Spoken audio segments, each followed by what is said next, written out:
Hey, Adam here with a simple and fast review of the YTD men's textured casual t-shirt. We're going to open it up, show you what it looks like, test it out, and of course let you know whether or not it's worth buying. All right, so as we get the shirt out of the bag here, very lightweight.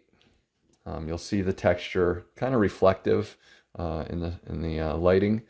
Be aware of that. It's large. I'm 6 foot, 165 pounds, 6'1", sorry, 165 pounds.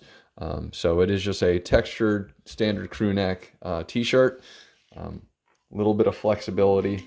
So it has some stretch to it, nice little texture design. So we'll go ahead and get it washed, try it on, and take it from there.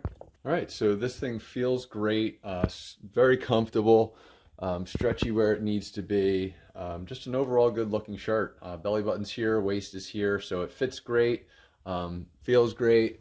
The neck, there's a little bit, it's not your, I guess there is a little bit of a crew neck. It looked like a standard t-shirt, but there's just a slightest little V pattern here. So just be aware of that. It's not dramatic, as you can tell, but it's there, and I know I'm kind of getting shadowed.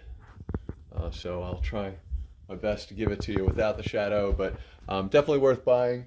Hopefully this review helps, and thanks for watching.